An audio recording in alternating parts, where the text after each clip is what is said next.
The judge did not appreciate Fani Willis's in-church commentary.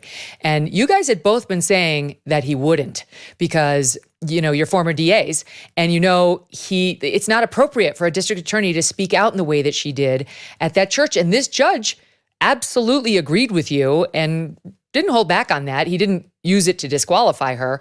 But I did think it was interesting that piece of the motion, which hadn't gotten as much play, upset the judge. Here, as a reminder, is some of what Fani said in the church right after Ashley Merchant filed the motion to disqualify Fani. She went off. Take a listen. Why does Commissioner Thorne and so many others question my decision in a special counsel? I appointed 3 special counsel, as is my right to do.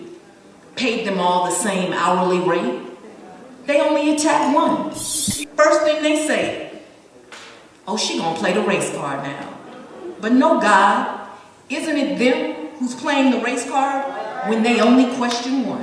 Why are they so surprised that a diverse team that I assembled, your child, can accomplish extraordinary things?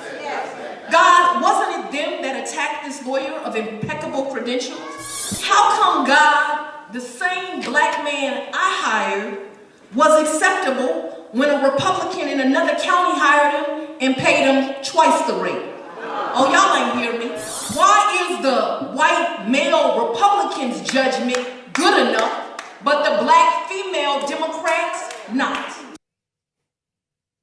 All right, so here's some of what the judge found there. First, he notes that forensic misconduct is potentially a grounds for disqualification, and comments out of court from a district attorney along these lines can potentially arise to, quote, forensic misconduct that would get you disqualified, though he noted there wasn't a lot of case law in Georgia on that front.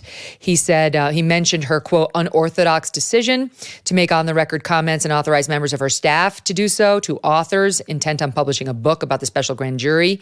Such decisions may have ancillary prejudicial effects yet to be realized. So again, more misconduct by her, but the comments do not rise to the level of disqualification. The same cannot so easily be said of the district attorney's prepared speech delivered before the congregation of a local Atlanta church on January 14th, 2024, which we just played for you.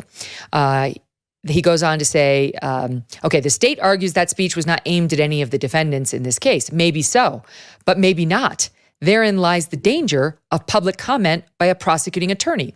By including a reference to so many others on the heels of defendants' Roman's motion, which instigated the entire controversy, the DA left that question open for the public to consider. The court finds, after considering the statement as a whole, under all the circumstances surrounding its issuance, that the DA's speech did include defendant Roman and his counsel within its ambit, whether intentional or not. He goes on to say, more at issue, instead of attributing the criticism to a criminal accused general aversion to being convicted, the DA ascribed the effort as motivated by playing the race card. She went on to frequently refer to Nathan Wade as the black man, while her other unchallenged ADAs, or special prosecutors, were labeled one white woman and, quote, one white man. The effect of this speech was to cast racial aspersions on an indicted defendant's decision to file this pretrial motion. I mean, he's crushing her here.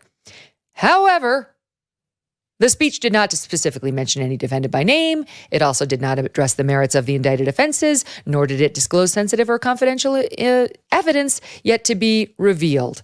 So this court cannot find the speech cross the line to the point where the defendants have been denied fundamentally the chance at a fair trial. Then he ends with this, but it was still legally improper.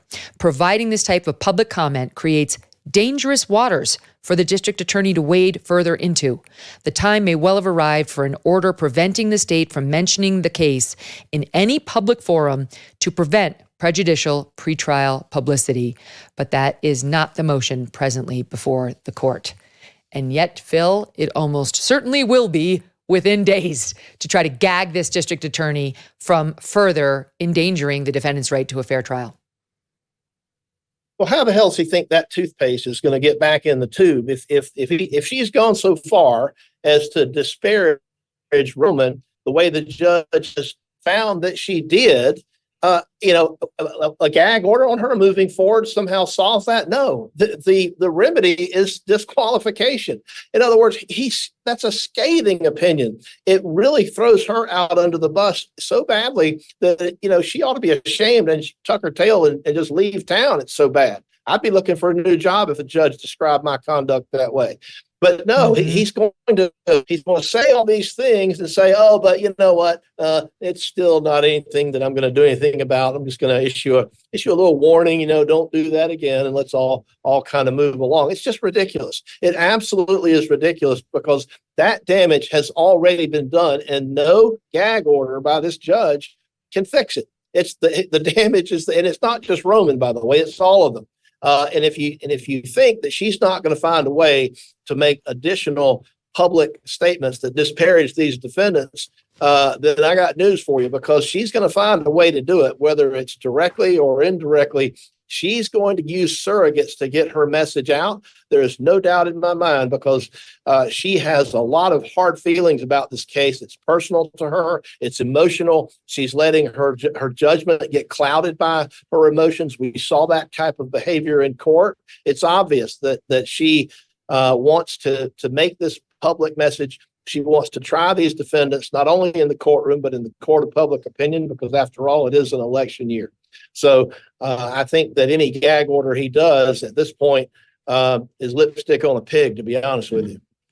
I mean, Dave, what we've got here is an opinion referring to this DA as having engaged in a tremendous lapse in judgment, unprofessional manner, possibly the bar, the General Assembly, the State Ethics Commission, and others should be looking into her. This all leaves the court with the odor of mendacity, which means lying. Mendacity is untruthfulness. He's been left with an odor of mendacity, talking about how he had serious doubts about her truthfulness as well with the court. And then we get to all of this, talking about how inappropriately she behaved. It was legally improper, that she cast racial aspersions on an indicted defendant. This is absolutely devastating. I think the judge is literally begging for an ethics investigation into Fani Willis. Am I wrong?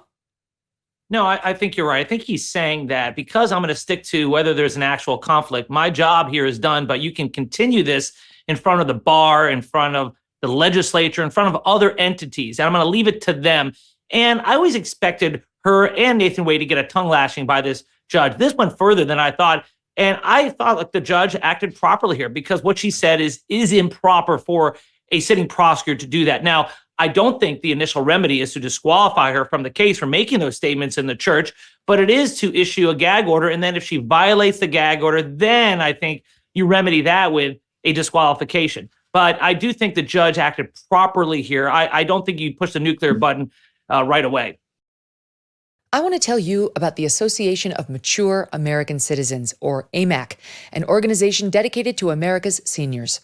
AMAC stands out today by not only advocating for senior issues, but also by pushing for conservative values that affect us all. If you join, you're not just supporting America's senior citizens, you can become part of a movement defending our freedoms and securing our nation's future. Plus, membership brings you exclusive benefits like discounts on travel, dining, entertainment, and special insurance rates. Regardless of your age, if you're driven to preserve freedom, AMAC welcomes you. Sign up now at amac.us/Megyn. And for a limited time, get a free gift membership for someone who shares your love of our great nation. Don't miss out on this chance to make a difference with AMAC. Join today at amac.us/Megyn and extend the invitation to a friend or family member for free. Hey, thanks so much for watching. If you like what you just saw, hit the subscribe button for more clips and full episodes.